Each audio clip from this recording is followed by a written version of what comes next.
मदहू वनसल्ली वनसल्लिम अला रसूलिहिल करीम। तमाम देखने और सुनने वालों को अस्सलामु अलैकुम वरहमतुल्लाहि वबरकातुहू। अल्लाह पाक हुज़ूर सय्यद आलम सल्लल्लाहु अलैहि वसल्लम की सारी उम्मत की खैर फरमाए।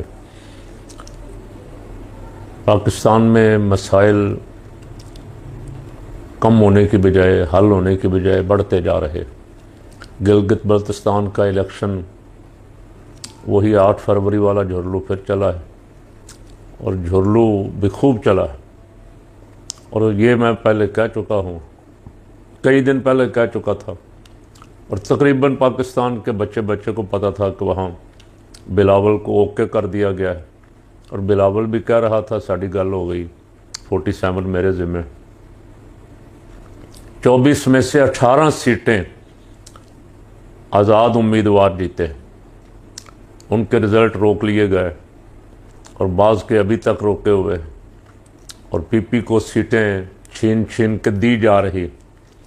आज मैंने देखा नवाज शहबाज शरीफ मुबारकबाद दे रहा है ज़रदारी को अपनी जालसाजी की। पता तो दोनों को है कि क्या जालसाजी, और ज़रदारी को कह रहा है कि बिलावल ने हमसे ज़्यादा अच्छी कैंपेन चलाई। ज़रदारी आगे से कह रहा है पुत्र किंदा है, पुत्र भी तो ज़रदारी दा ना जी। ये कौम के साथ इससे बड़ा मजाक क्या होगा। ये अगर इलेक्शन इसी तरह के होने हैं तो क्यों इन पे करोड़ों अरबों रुपया ज़ाय करते हैं। नामजद कर दिया करें कि ये बंदे 10 सीटें पीपल को दे रहे हैं, कुछ 6 नून को दे रहे हैं, कुछ 4 आज़ाद उम्मीदवारों को दे रहे हैं। एक पार्टी को तो आपने इलेक्शन लड़ने नहीं ना दिया। तो इसे आप क्या कहेंगे, धांधला, धांधली, झुरलू, जो भी कह लें, छोटा लफ्ज़ है। अवाम हैरान परेशान है कि हम वोट किसको डाल के आए हैं और रिज़ल्ट क्या आ रहा है। यही कुछ 8 फरवरी को हुआ। यही जहां ज़िमनी इंतखाबात होते हैं, वहाँ कराची में, पंजाब में नवाज शरीफ, शहबाज शरीफ, मरियम, इन सब की सीटों पे झुरलू फिरा।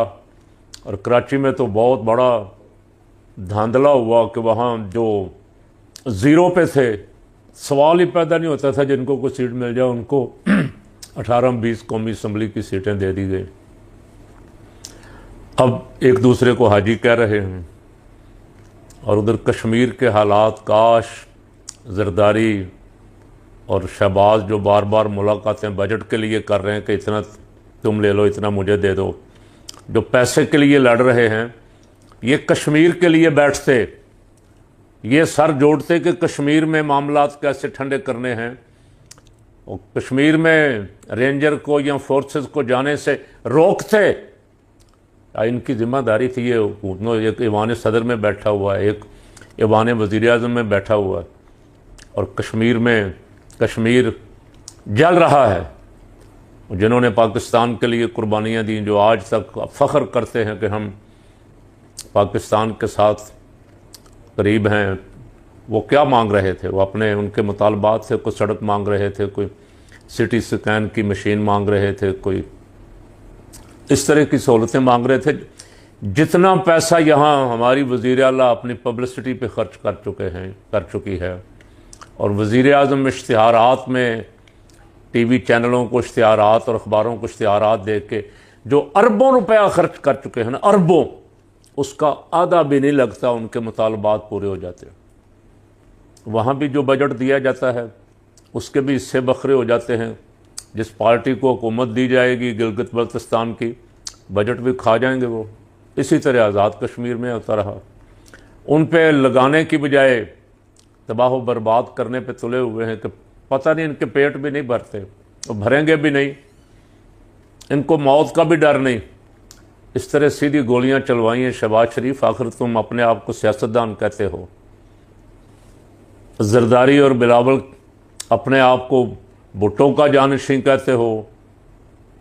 भुट्टो जिंदा है, जिंदा है, भुट्टो जिंदा है। अवाम को गोलियां मार रहे हो। तुम्हारा ज़मीर मर गया है, तुम्हारी इंसानी हकूक़ की हिस्स ख़त्म हो गई। तुम्हें सिर्फ इक़्तिदार चाहिए, तुम्हें सीटें चाहिए। आज तक हम ये गिला करते रहे, शोर शराबा करते रहे, हम मुतालबात करते रहे, जुलूस निकालते रहे, रैलियां निकालते रहे, पूरी दुनिया में कश्मीरी, जम्मू कश्मीर में होने वाले जुल्म पे वावेला करते रहे।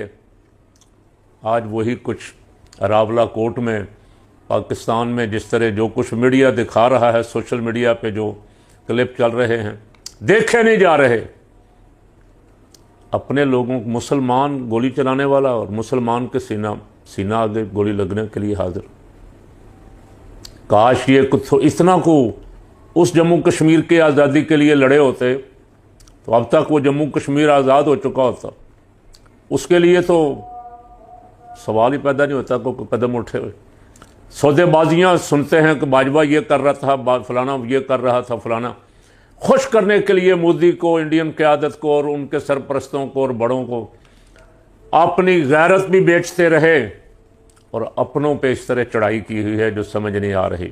क्या करना चाह रहे हैं हमारे बड़े सोचने वाले, हमारे थिंक टैंक, हमारे इदारों के कहाँ चले गए हैं? किसको खुली छुट्टी दी हुई है कि जाओ भाई ले जाओ और जाकर? उन्होंने जुलूस निकाला, एहतजाज किया, रोड ब्लॉक किए, 1 दिन 2 दिन आपने मुज़ाकरात किए, मामला तय हो गया। अक्टूबर में आपके वज़ीर आज़म ने कहा यह मुआहिदा पत्थर पे लकीर है, इससे जो फिरेगा वो पाकिस्तान का दुश्मन होगा। अब वही वज़ीर आज़म और सरकारी मुल्ला ताहिर अशरफी और उसके साथ बैठे हुए मुस्लिम लीग के, मुझे अफसोस होता है कहते हुए भी, अब उनको मुल्क दुश्मन और गद्दार कह रहे हैं, इंडियन एजेंट कह रहे हैं। यानी बलूचिस्तान वाले भी इंडियन एजेंट, खैबर पख्तूनख्वा वाले भी इंडियन एजेंट, और ये बेचारे कश्मीरी भी इंडियन एजेंट, और अब अगर पंजाब में कोई मुरीद के वाले निकलें तो वो भी इंडियन एजेंट। तुम्हारे पास एक ही हथौड़ा है जिससे सबको मारी जा रहे हो, हुब्बुल वतनी का सत्यानाश कर रहे हो, लोगों की गैरत को चैलेंज कर रहे हो कि तुम वो अपने आप को पाकिस्तानी कहते कहते बेचारे आज तक फ़ख्र करते।